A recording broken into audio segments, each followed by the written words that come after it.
Gentlemen, we have about 900 seconds to uh, deal this fireside chat. And between that also means that between you and your lunch, we have 900 seconds. Okay?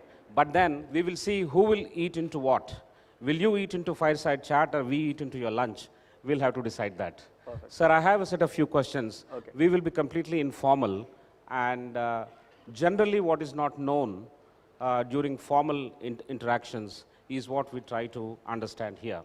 And those of you who have questions can write it on a piece of paper and probably eat into my fireside chat with sir. Okay? Write on a piece of paper and send it across. I have lots of questions. If I have similar question, I will not ask. If I have a very different question, I will definitely ask and also give credit to you. And if that is possible, the organizers can manage. Sir, first question to you. Are you carrying your weapon now? I'm very secure here, so it's outside. It's there but outside. Yeah, it's outside. So now I'm quite secure and I can ask all these questions.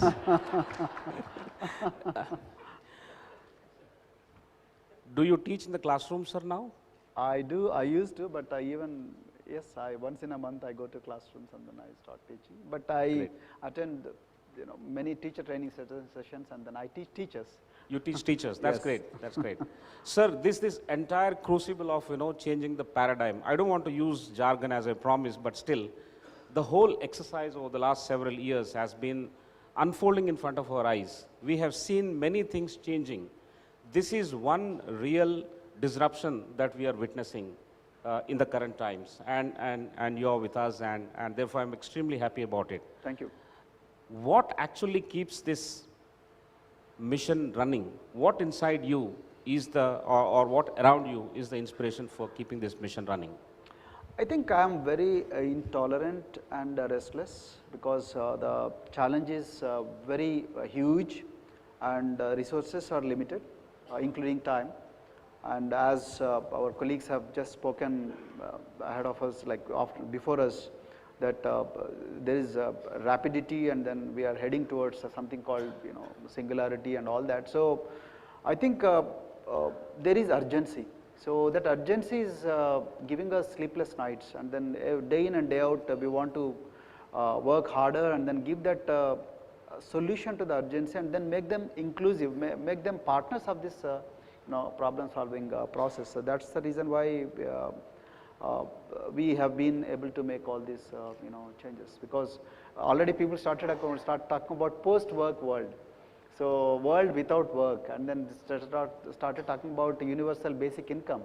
So even if you don't work also, you start getting a little bit of income, although it might look like a very good proposition, but even then I think people have to work. Yes. People have to work and people have to work meaningfully. Sir, what about your family, spouse and kids?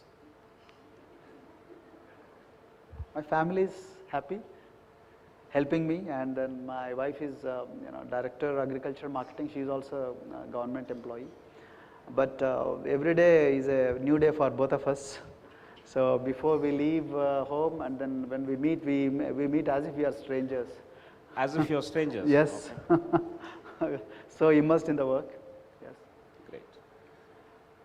In one of your lectures at Manthan, I heard that you have a large number of children. I mean, yes, that's all right. the children that you count would be in all the schools put together. Yes. Under this umbrella would be about what, 2 lakhs? Or approximately 2 lakhs, yes. About 2 lakhs. 2 lakhs. I take care of social welfare and tribal welfare schools, and then there are 2 lakhs. Yes. Great.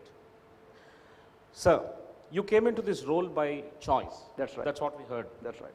Now, this is completely unconventional. A police officer of this kind of stature, this kind of success and the run that he has had, choosing to come back to social welfare and making strong, deep-rooted changes in the system itself is by choice. That's right. Where this calling has come from, sir?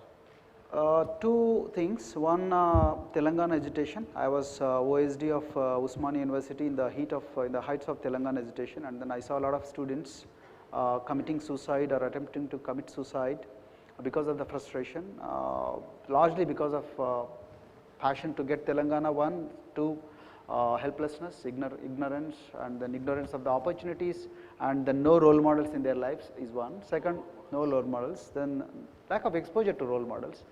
And second is of course my mom, because when I joined Telangana, when I joined Usman University as OSD to handle Telangana education, I was 16 years down my service. So when I went to my home, my mom called me one day, and then my mom still stays in the village, and all my neighbors are either stone cutters or agricultural laborers or hamalis, whatnot. So my mom told me, should I feel proud that my son is an IPS officer, or should I feel ashamed? Instead of my son becoming an IPS officer, still his neighbors are still stone cutters, and then hamalis, and then people who are into early child marriage, and then all that. So that I could not bear the guilt of not being anything, not doing anything for these people anymore. So I thought I should hang my boots and then start learning again. So that's what forced me to get into Harvard Kennedy School, and then I did my master's out there, and I came back, and then I thought whatever I had learned, I met some of the fascinating and then very transformational people in Harvard, and then their lives impacted me very deeply, and then I came back, and then I requested the government, and the government was kind enough to give me opportunity. It's a kind of payback to the community. So I don't see it as a job. So I see it as a payback moment for me. Yeah. Ladies and gentlemen, a big round of applause at this point. That's a major turning point for all of us to witness today what's happening in this sector. Sir, we have heard a lot of stories about students being successful. I watched all the videos, more or less. Yeah. And some of the things are very incredible. The students are so confident. I watched them in various competitions as well. I was one of the members of jury at Sciencesation, and those students were actually debating on artificial intelligence, IoT related examples, data management, and things like that. And looks like they are quite not only learned, but also very, very confident. You can be tech savvy, or you can hear say about technology, but you can be tech savvy also. You can use some jargon and get away, but they are competition ready. They are talking about, they are in a position where they are debating with their classmates in other schools. Schools which are private schools, are well-known, reputed schools in the city, are competing with students of your schools. And it was a feast to my eyes when I watched that. Sir, amidst all these things, how are teachers taken care of? What is the work-life? I'm sure it is going in a disarray. There's a lot of pressure on them. I can believe that. How do you strike the work-life balance for your teachers? I think our teachers, they are enjoying what they are doing because they see meaning in their lives. Like I found my calling, and then we help our teachers to find their calling. So every moment. So one of the significant things that change the outlook of our teachers is like our teacher training programs. We don't do our teacher training programs in our institutional settings. We don't take them to air conditioned, we do take them, but our significant portion of our teacher training happens in the communities. We take them to villages and then make them get immersed in the communities, because we want our teachers to be extremely sensitive to the needs of our students when they enter into the classrooms. So when you look at the students, you are not looking at the student alone. You are looking at their communities, their parents, their ancestors, and the surroundings in which they are born and brought up. So when you have that sensitivity, I think automatically you will be extremely prepared. Look, if I were to be born, you start becoming empathetic. If I were to be born in that community, if I want to be in that ecosystem, what would have I been? So that would be a kind of a revelation or a moment of calling. Then teachers start doing this. So many teachers, although you will not get the best teacher possible. It's extremely difficult to get the best teacher, but you can make teachers are the best and the most committed teachers by not giving them the content alone. You have to appeal to their other senses as well. So everybody wants to be a very good human being, everybody wants to be a good mom. So we call them, in our schools the philosophy is love or leave. Leave. So if you can't love our students, you have to leave this institution. And it applies to me as well.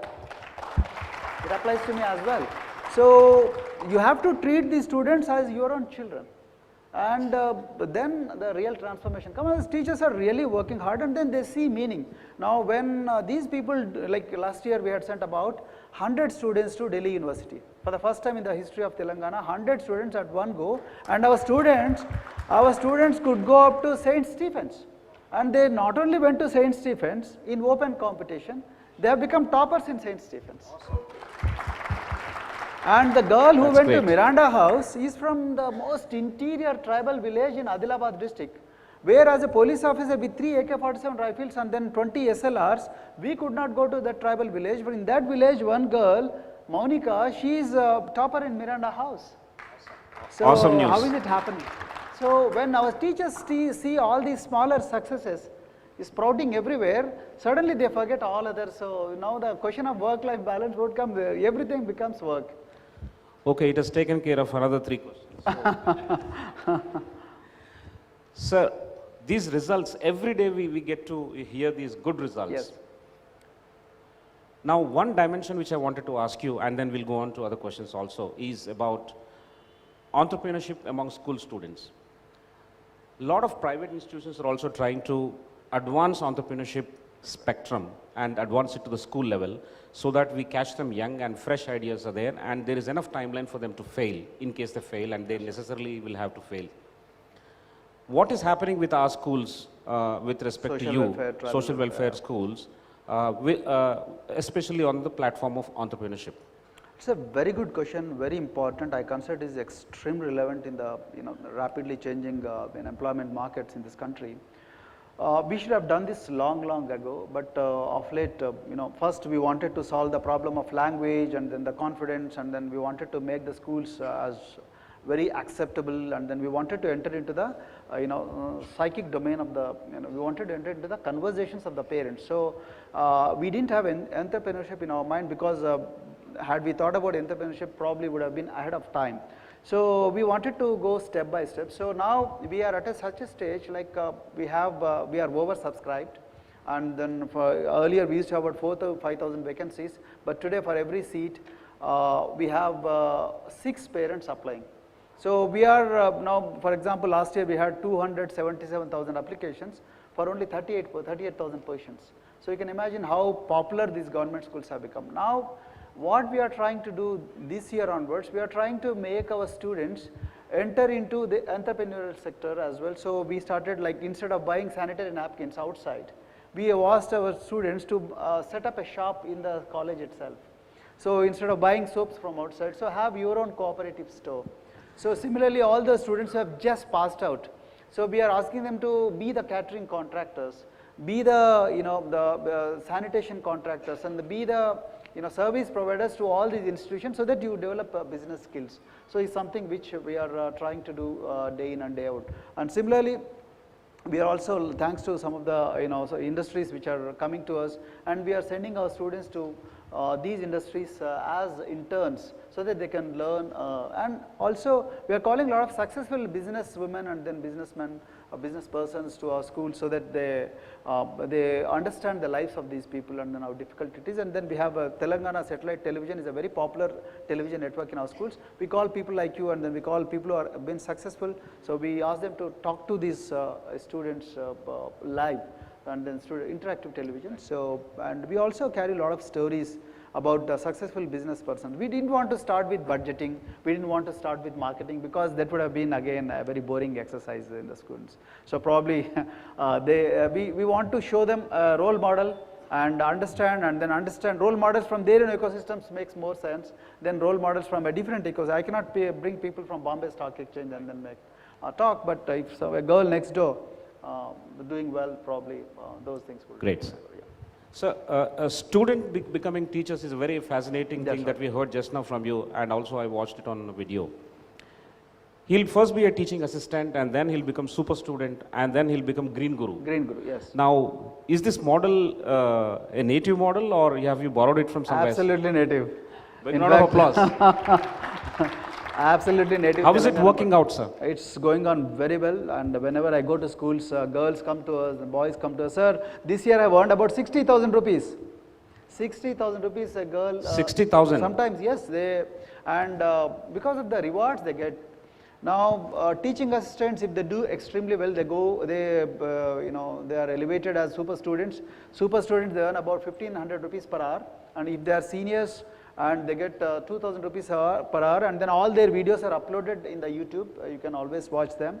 And third, these people who are really good in being super student, they go as green gurus.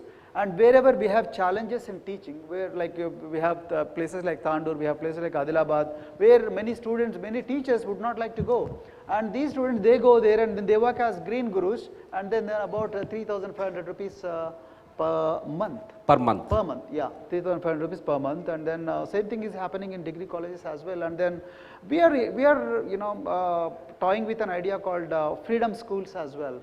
So this year we are planning to have 2 freedom schools per district on a trial basis, where teachers will not be allowed to teach. Teachers will be just guides on the sides, and the students will be teaching themselves. And if the conversation in a classroom goes astray, then teachers jump in. Otherwise, they will be silent watchers, other facilitators, or just guides on the sides.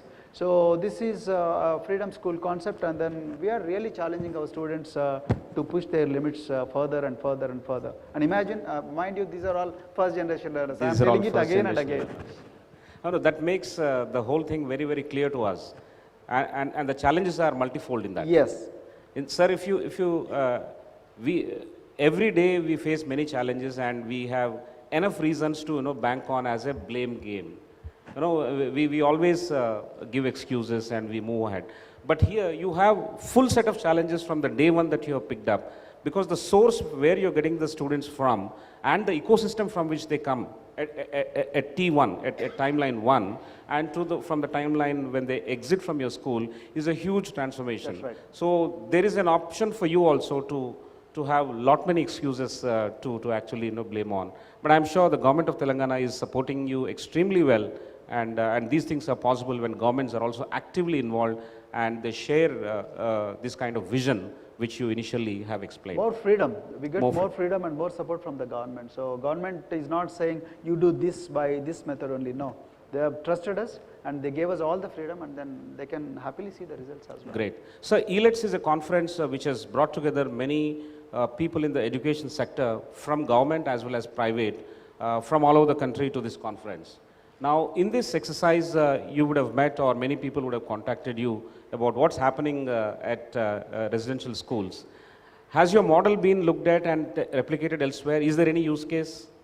A lot of states are coming, like day before yesterday we had a full team of Karnataka senior officials came to us, and then everyone has this model, some or other form, but they want to refine their models, they want to learn from the experience of Telangana. Not that we are saying that we know everything, but we are experimenting every day, because if you don't experiment every day, then you get how the brand Nokia fell from top to almost it's nowhere.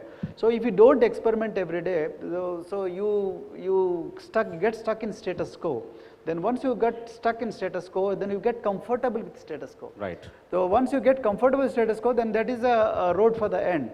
So we don't want to get stuck there. So every day we are experimenting, and then we are sharing all those experiments. For example, 250,000 students, 2.5 lakh students, their health is monitored on a daily basis. And if somebody is sick, so message is sent to the command center, and we ensure that the temperature comes down or that pain goes off. So all that, and every student has that electronic health profile and right in our dashboards. So a command center monitors the health of 2.5 lakh children. In many states it is not there. So many states come to see our health monitoring systems. So many things are happening. So here is one more relevant point to what you mentioned just now. A lot of parents would be interested in what the child is doing. Yes. Now, you have described the background from which they come, and if you want to communicate back to the parents and want to update them with the welfare of the child, or how the child is doing in the school, what kind of accomplishments he or she has made, isn't that also a challenge? How do you handle that? It's a very good question. I would love to answer this. To be very honest, we don't want to give too many details to the parents. Certainly not. No. But what we do in our schools is we make the parents as students. We make them to become students. You also sit in the classroom. You try to understand. You cannot safely outsource parenting to the teachers. No, it's not. It is you are born this boy or girl into this world out of volition. They are not accidental products of something called love making. No, they should not be. You have Big round of applause for this philosophy itself. This is They a are not solid accidental responsibility. products of love making. This is a solid responsibility. You have brought him or her into this world. You can't say, I am giving you money, make my child IITian. No. Make my child scale Mount Everest. No. First you have to scale Mount Everest. You have to learn rock climbing. So what we have done in the last 3 years, we started giving classes of responsible parenting to all the parents. So you cannot give all the parents. So we have, as every time Roger says in the innovators, we took innovators first, and then we have made them as parenting ambassadors, and then we have made them to sit in the classrooms, and we have made our outstanding students to teach the parents what is magnetism all about, what is friction all about, and teach the parents. So we have a concept called each one teach 10. So parents are also made partners of the entire learning process, and parents are consciously told, don't ask about the marks of the students. Please treat them as unique individuals. Let us not test fish with their ability of flying. No. Yeah. So we don't want our parents to get stuck in those things. And lastly, this summer we have had a huge carnival of parents where parents had games and sports meets. So all thousands of parents came to different district headquarters and engaged in 2 days long sports and games meet. Probably we are the first organization who conduct games and sports meets, and then we send our teachers to parents, as I've already shared with you. Right. To understand what teaching is all about. Fantastic, sir. Now I have one question. Everything is very positive. Do you fail, sir? Yes, we failed. Where have you failed, sir? We failed in, when I say failed, we failed in making teachers understand in the beginning. So to stay by the side, even today we are bogged down with something called lecture. Lecture is very monotonous. So if you, after 20 minutes you switch off. So we have not been very greatly successful in terms of transforming the senior teachers. So, teachers, we have been requesting teachers to not to lecture too much. So share your informal or formal authority with the students. So that they also share your burden, but we have been partially successful, and then it's a work in progress. We are still working on. Second, of course, is school food, and then we wanted to have a Six Sigma approach in maintenance of schools, and then I think again, as the industries are facing the problem, we are also facing the problem, and I won't call it as a direct failure, but we have not been greatly successful in this regard, and we want to learn from the experience of industry, aviation sector and software sector, whatnot. And this is one important thing. Great. Sir, one more question. At a personal level, as an individual who is driving such a large initiative, how do you monitor yourself? Do you have any dashboard? Do you tick mark things and do you knock off a few things? Do you have month-wise, week-wise goals? How do you know that you go in the right direction? See, Sudhakar, I have a huge challenge ahead of me. So when I see that challenge, I forget every other noise. So everything else is a noise. So I stay focused, and then otherwise the gurus are sitting in the front line, so I need to learn a lot from them. But otherwise, for me, I already said, when you see it as a movement, not as a job, then the entire conversation changes, the whole behavior undergoes change. So for me, day in and day out is transforming these people and making them more agile and acceptable and self-learners, and be acceptable to the industry as well. So great. Sir, I have another very interesting point to understand from you. You can choose not to answer this. No, it's very simple actually. I kind of pep it up like that. You have been a big force to reckon with. That's what we understand off stage. What after you? See, you have another 10 years of service to go. You have built a lot of energy here. There's a great momentum. It is driven by you because you are the energy here. And things are now aligning properly. But then do you see that you may get a different posting as well? That's right, 10 yes. years of service is Yes. a large thing in bureaucracy and 3 as years is the maximum. 3 years so- is the maximum. Yeah. 3 years is maximum. I've been fortunate enough. I thank our Chief Secretary and the government, for keeping me here. But otherwise, 3 years is the max. So what after you? What is the succession plan? It's a fantastic question, not only for Praveen Kumar, but it should be a question to everyone. See, my experience says, once you invest in different stakeholders, I think once you make them understand how important the job that you have been doing and how transformational it is and how it is going to create the value and how you educate all your stakeholders. I repeat, all stakeholders. For me, the stakeholders are students, the parents, my colleague bureaucrats, my co-workers, the teachers, and if everyone is made to realize the value on a seamless basis, the Praveen Kumar as a leader becomes irrelevant. So now our social welfare or residential schools or the tribal welfare residential schools, they have grown beyond an individual called Praveen Kumar. I am only a temporary phenomenon here. Now we have something called a larger sentiment, which is helping the people to reinvent their identities. So we have gone much deeper into the psyche of people.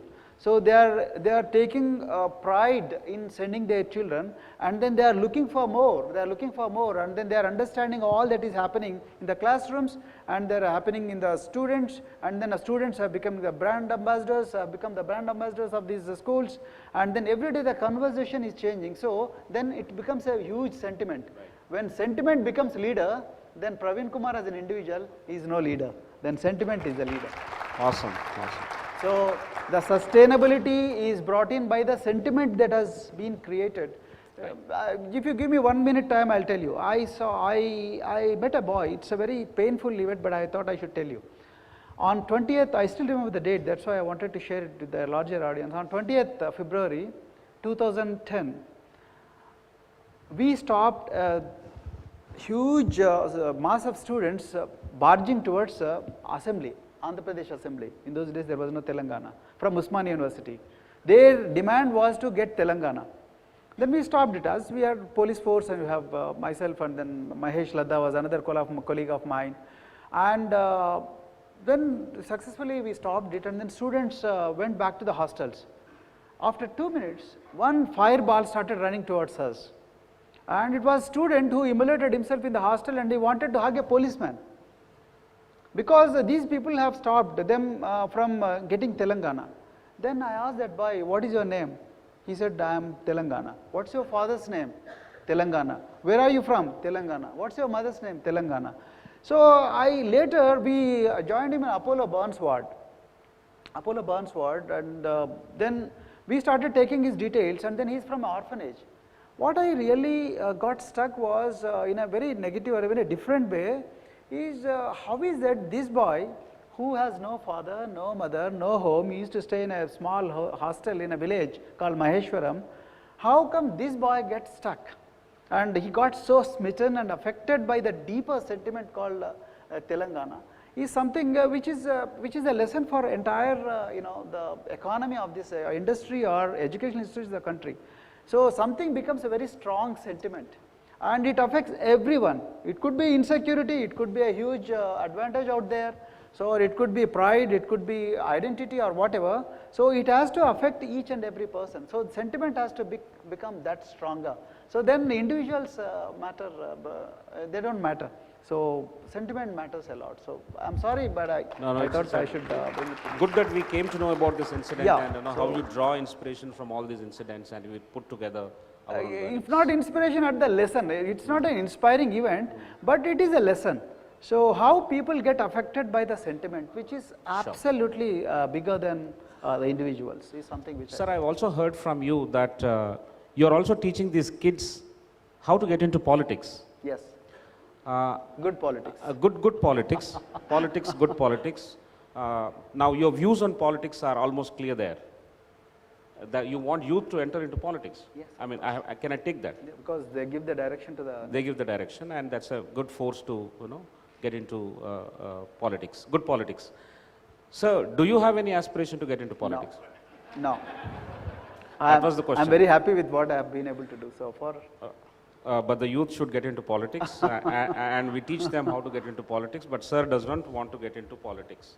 Sir, these initiatives are quite interesting for higher education institutions like ours as well. You are advancing many things and you're trying experimentation, immersion techniques are awesome. And I myself feel that once I should definitely visit and talk to some of the students inside the classroom. Of course, I have spoken to many students at various fora, and therefore that was part of my personal learning which I did. But officially I would like to definitely comment.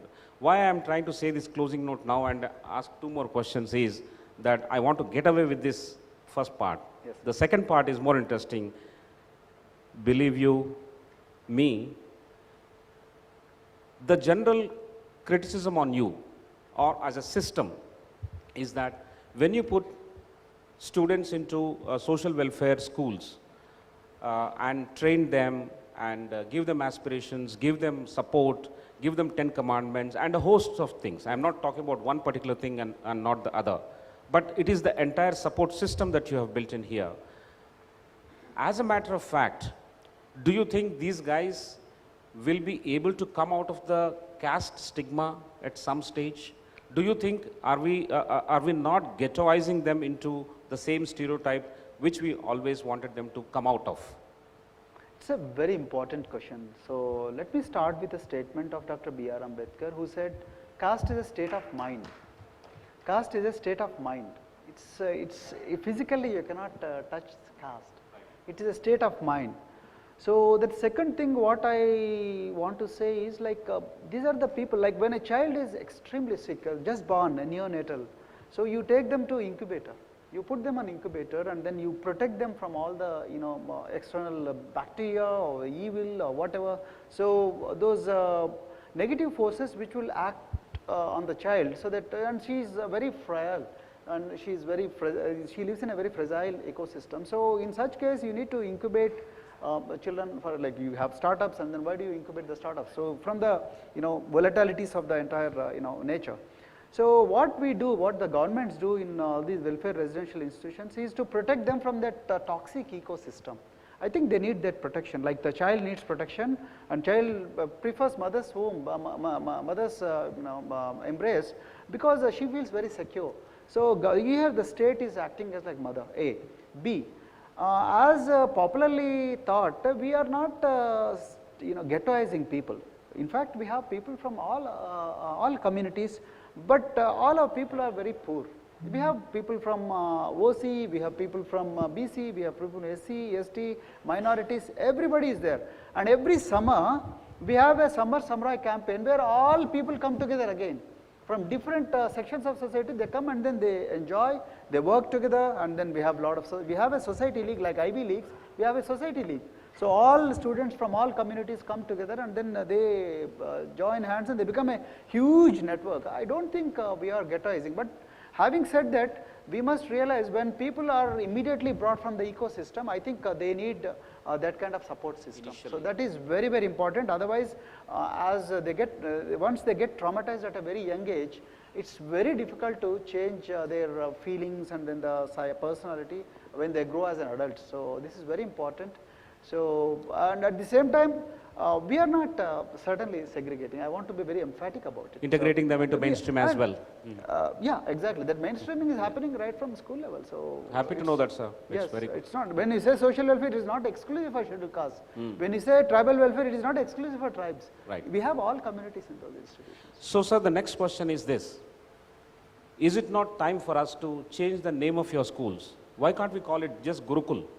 Telangana Gurukul, and why do we call that long name? There could be a legal name, but there could be a nice brand name like Gurukul. So you are a branding expert, so so it's a good thinking, but we have constitutional obligations as well. So you have to change. Things won't change over a period of time. Sure. But on the sidelines, I want to tell you, we have we discourage a word called Dalit in our schools. Yes. Big round of applause once again.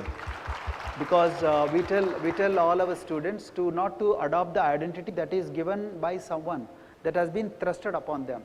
We treat our students as unique minds. We don't treat them we don't judge them by the color, we don't judge them by the place where they stay in their villages, and we don't judge them by the profession of their parents. We treat them as unique minds, point A. B, we have coined a new word called SWERO. SWERO SW stands for State Welfare, and then Aero is something synonymous with air and sky. So our children, they are happy to call themselves as SWEROs, but certainly not as Dalits, because our children, we deeply feel that their ancestors may have been broken, their parents might be suppressed, but in schools, we treat them as unique minds. So I think that is a very voluntary way of branding themselves, and I think it is giving very positive vibes to us. Ladies and gentlemen, my sincere request to you all is, please guide us. We strongly believe that we don't know, we know everything. We don't believe that we know everything. So my request is, you are from the industry, you are from the top-notch institutions, and you may have seen people of different capacities, and then different from different professions who have done great in their lives. My request is, please send your students to our institutions, and then make them unpack their lives so that there can be a proper bridging, A. B, those of you who are from industry, please, I am very happy that my friend Naveen Mittal is opening a industry outreach, sorry, what is that cell, what you said? Industry interaction cell. So if you can come, whenever you want to, whenever you really feel bored, whenever you want to see the other side of the world, whenever you want to find calling, as my friend rightly put it. So when you want to find calling, so please come back to our schools, see the real face of humanity, and then how people in that orbit who are not very fortunate, who are still waiting for that escape velocity to get into a much better orbit. So you can give that escape velocity to all. Your very presence will give escape velocity to those children who are in this unfortunate orbit. So I request you to take this call, and then whenever you find time, please join this institution.